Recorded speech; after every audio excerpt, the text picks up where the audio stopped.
औज़ुबिल्लाहिस्समीउल अलीम मिनश्शैतानिर्रजीम बिस्मिल्लाहिर्रहमानिर्रहीम। बाज़ औक़ात ऐसा होता है कि एक ही मैटर इन इशू यानी जो जिस मामले के ऊपर दोनों पार्टीज़ में इख्तलाफ है, matter in issue same parties के दरमियान सेम रेमेडी तलब करने के लिए दो से ज़ायद मुकदमात एक ही या ज़्यादा अदालतों में चल पड़ते हैं।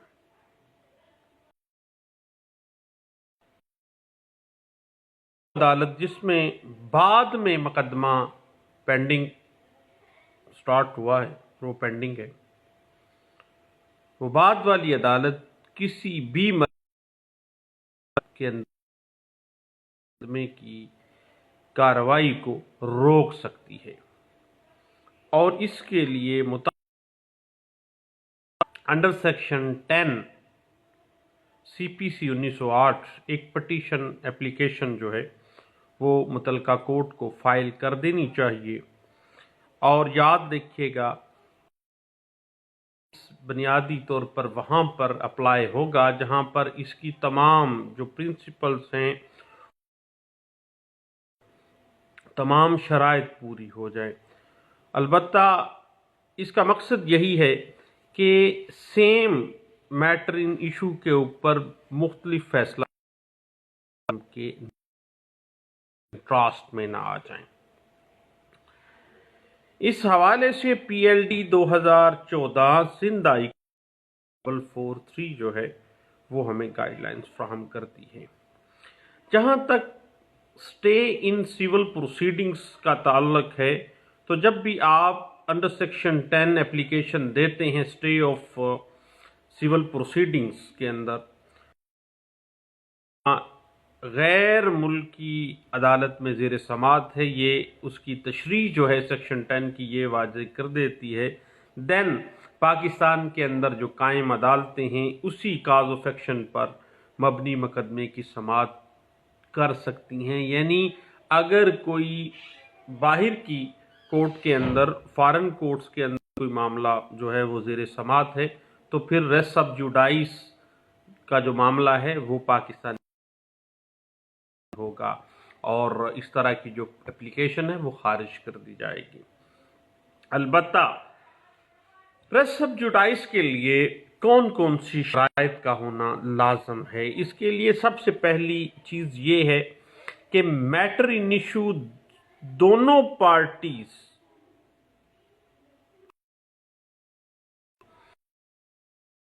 आर सब्सटेंशियली यानी बराह रास्त और हकीकी तौर पर मैटर इन इशू जो है वो दोनों मुकदमात के अंदर सेम होना चाहिए। दूसरी बात कि जो पहले मुकदमा दायर किया गया है वो एक कंपिटेंट कोर्ट के अंदर पेंडिंग हो।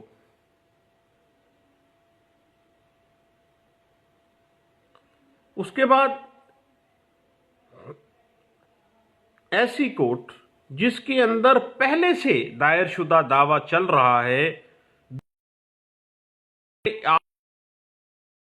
आए हैं सेक्शन 10 की एप्लीकेशन आपने रेस सब जुडाइस की डॉक्ट्राइन के ऊपर दी है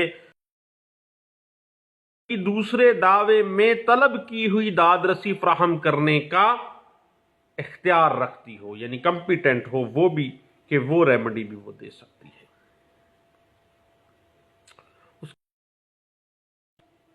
सेम मैटर इन इशू है, कंपिटेंट कोर्ट में है, जो बाद में दावा दायर किया गया है उस दावे की दादरसी भी पहली कोर्ट भी दे सकती है, कंपिटेंट है। सेम पार्टीज के दरमियान दोनों दावा चल पड़े हैं और दोनों अमरीकन एक ही टाइटल के तहत मुकदमाबाजी में आ गए हैं। पहला भी सेम अनवान है, बाद में भी सेम अनवान है, सेम पार्टीज हैं, सेम मैटर इन इशू है, कॉम्पिटेंट कोर्ट में चल रहे हैं। अब ये तमाम शराइत जब पूरी होंगी, यानी जो मैटर इन इशू है वो बराह रास्त या हकीकी तौर पर चाहिए। दोनों फ्रीकैन, दोनों मुकदमात के अंदर एक ही मैटर इन इशू के मुतल्लक दाद रसी तलब करने के लिए, और दोनों सूट्स के अंदर काज ऑफ एक्शन भी सेम है, सेम पार्टीज हैं, और कॉम्पिटेंट कोर्ट में दोनों फैसला जात चल पड़े हैं। वाला सूट वो उसके अंदर जो दादरसी तलब की है वो पहली अदालत भी उस दादरसी को फराहम कर सकती है, और ये दोनों दावे जो हैं वो कॉम्पिटेंट कोर्ट। इस हवाले 2009 सीएलसी पेज 354 और 1996 सीएलसी पेज 1657 जो है ये हमें इंटरप्रिटेशन प्रोवाइड करती है। उसके अलावा कि जहां तक मामला है रेस सब जुडाइस के डॉक्ट्राइन का, जिसको हम प्रिंसिपल ऑफ रेस सब जुडाइस कहते हैं, बुनियादी तौर पर रेस सब जुडाइस एक लैटिन वर्ड है। रेस के मतलब है मामला, कोई मैटर। सब के मतलब है ऐसा मामला जिसका अभी अंडर ट्रायल है, अभी उसको देखा जाना है। और जुडाइस का मतलब है, आपको पता है कि फैसला, यानी एक ऐसा मैटर जो कि अभी जेरे, ये मतलब जुडाइस का जो लफ्ज है जो लातीनी जबान का है उसका ये मतलब है। यानी ऐसा मैटर इन इशू जो पेंडिंग के अंदर तो है, अभी उसका ट्रायल चल रहा है, लेकिन अदालती कार्रवाई तो जारी है, लेकिन इसके मुतल्लक कतई फैसला अभी जारी नहीं हुआ है। ये रेस सब जुडाइस है, जिसकी बिना पर आप अंडर सेक्शन 10 CPC 1908 एक एप्लीकेशन देते हैं बाबत रोके जाने समात मुकदमा के जनाब सेम पार्टीज के दरमियान सेम मैटर इन इशू के ऊपर कॉम्पिटेंट कोर्ट के अंदर जो है वो फलां रवा है, जेर समात है, और इसको फौरी कार्रवाई को रोका जाए। अदरवाइज क्या होगा कि दोनों अदालतों के जो फैसला जात हैं वो एक दूसरे से कंट्रास्ट कर जाएंगे और अदालती वक़ार डिस्टर्ब होगा। इस हवाले से 2009 CLC पेज 354 आपको हेल्प करती है। उसके अलावा जहां तक स्टे ऑफ सूट का एप्लीकेशन का ताल्लुक है, तो इस हवाले से PLD 2000 पेज 81 और PLD 1961 Dhaka high court page 344 और PLD 1972 सुप्रीम कोर्ट पेज 34 है, और 2000 YLR पेज 1147, 2008 YLR पेज 161 जो है वो आपको हमें इस बात की इंटरप्रिटेशन दे रही हैं। और इस बात के ऊपर 1999 MLD पेज 3456 भी वो हेल्प करता है। और याद रखिएगा कि इस हवाले से 1994 CLC पेज 247 भी इसी बात को इंटरप्रेट करता है। और जहां तक मामला है प्रिंसिपल ऑफ रेस सब जुडाइस के अंदर सेम काज ऑफ एक्शन को किस तरह से डिटरमिन करना है, किस तरह से आपने उसका टेस्ट करना है, इस हवाले से बुनियादी वोटर 1985 गोवा हाई कोर्ट का फैसला है और पेज 55 है, और PLD 1966 Karachi high court page 13 है। 2010 की एक जजमेंट है, 2010 CLC पेज 699 है, और 1988 CLC पेज 466 है। और याद रखिएगा कि इसी बुनियाद के ऊपर CLD पेज 105 जो है वो हमें हेल्प आउट करती है और इस बात की हमें इंटरप्रिटेशन देती है कि जब भी कभी ऐसा मामला आ जाए कि सेम मैटर इन इशू के ऊपर सेम पार्टीज के दरमियान सेम दादरसी के लिए मामला आ जाए तो बाद में जो सूट जिस अदालत में जेर है वो कायदा तौर पर क्या करेगी, स्टे कर देगी उसकी प्रोसीडिंग्स को, ताकि अदालत के जो फैसलाजात हैं वो आपस में कंट्रास्ट ना कर जाए। बुनियादी तौर पर याद रखिएगा कि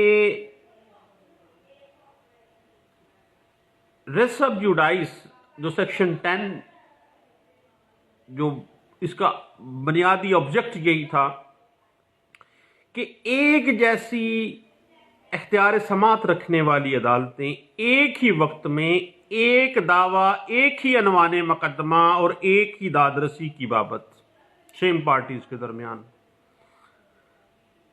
आपस में इनके फैसलाजात जो हैं वो उनमें कोई कंट्रास्ट ना आ जाए, इस वजह से रोक दिया जाता है।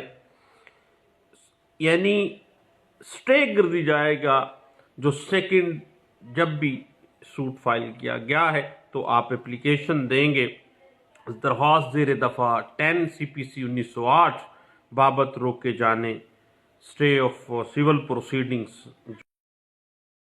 क्योंकि ये मुकदमा ऑलरेडी जो है वो फलां अदालत के अंदर जो है वो रवां है। लेकिन एक बात जहन में रखिए कि जो एक्सप्लेनेशन है उसमें वाज़ेह कर दिया गया है कि अगर same party same matter in issue और सेम दादरसी सेम टाइटल का अगर कोई दावा पाकिस्तान के बाहर फॉरेन कोर्ट्स में चल रहा है तो फिर सेक्शन 10 उस पर अप्लाई नहीं होगा और स्टे ऑफ प्रोसीडिंग्स नहीं होगी।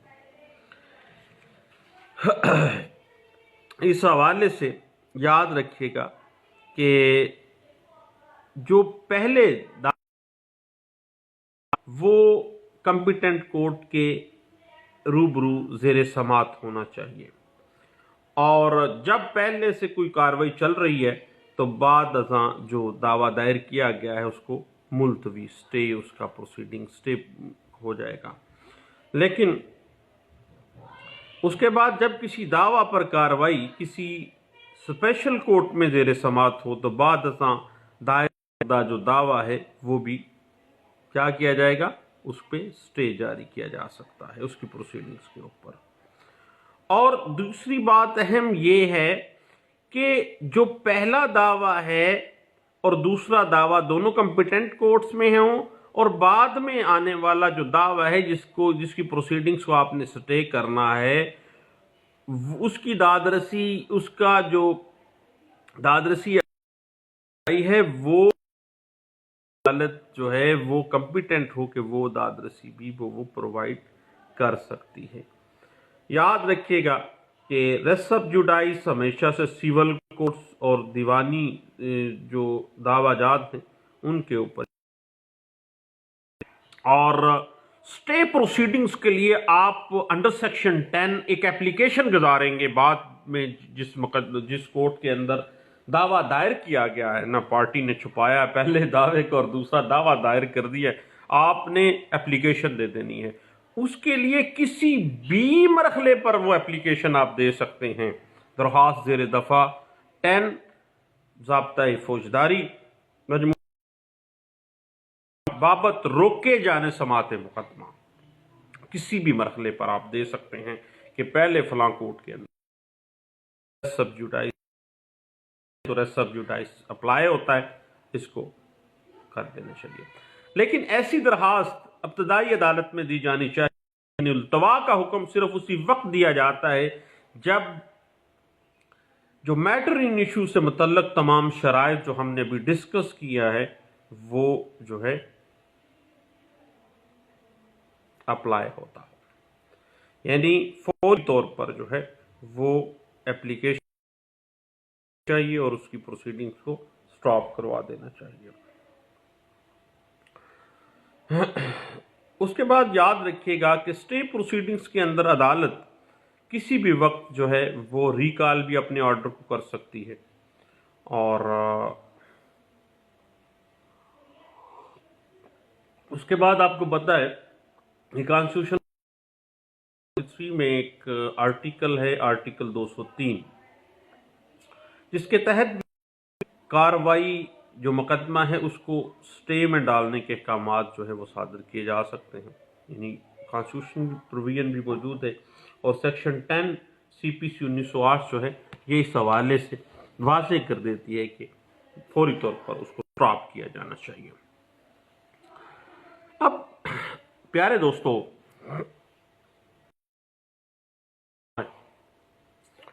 और अभी चाय का वक्फा चल रहा था,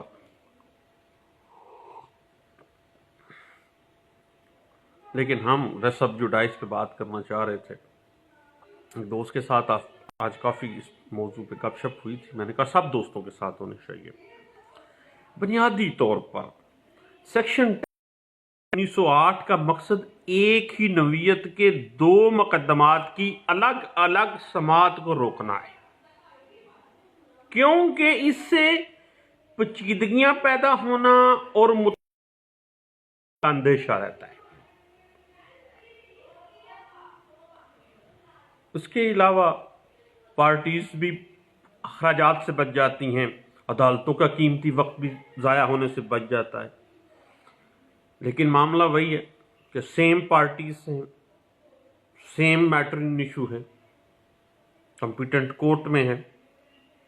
लेकिन याद रखिएगा कि अगर काज ऑफ एक्शन और डॉक्यूमेंट्री एविडेंसेस जो बुनियादी हैं अगर वो डिफरेंशिएट कर रहे हैं, देन सेक्शन 10 की कंडीशंस के ऊपर वो पूरा नहीं उतरती हैं, तो फिर सेक्शन 10 की जो एप्लीकेशन आप देते हैं बाबत रोके जाने समात मुकदमा, उसको खारिज रद्द किया जा सकता है। इस हवाले से भी 2018 की एक लेटेस्ट जजमेंट है। 2019 में भी हमने देखा, मजीद इस पर डिस्कस करेंगे इंशाल्लाह। 2019 की 2018 YLR पेज 2210 जो है इस बात पे बहुत लंबी चौड़ी बहस करती है।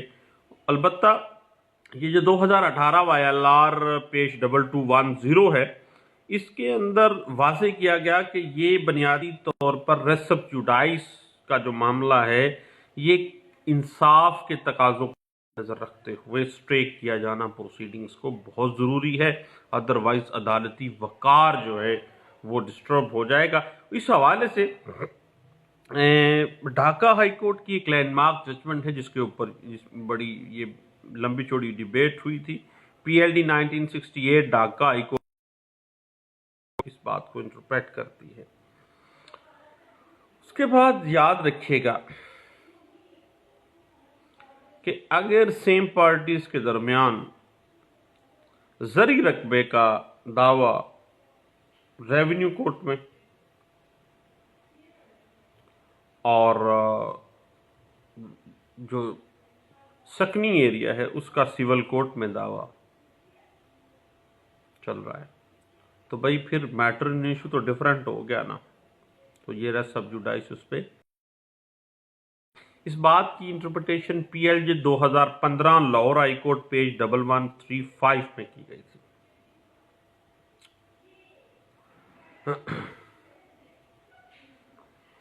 उसके बाद एक और चीज है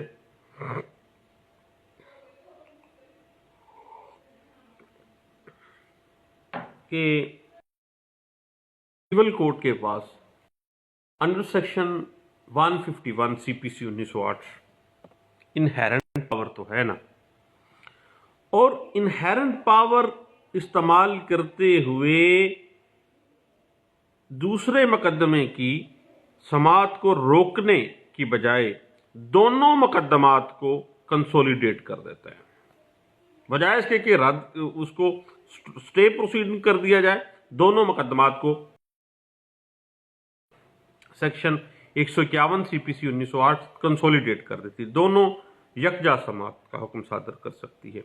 और आपको पता है इस हवाले से ऐसे आजकल भी है कि कंसोलिडेट हो जाते हैं, वो एक ही पार्टीज, एक ही काज ऑफ एक्शन बाज़ औक़ात हो जाए, तो बजाय इसके कि वो बाद में आने वाला रेस ऑफ जुडाइस का ऑर्डर में रद्द किया जाए, बल्कि क्या करते हैं, कंसोलिडेट कर देते हैं। इस हवाले से NLR 2007 सिविल डाइजेस्ट है, सुप्रीम कोर्ट ऑफ पाकिस्तान का फैसला है, पेज है 574 में इस बात को इंटरप्रेट किया गया था।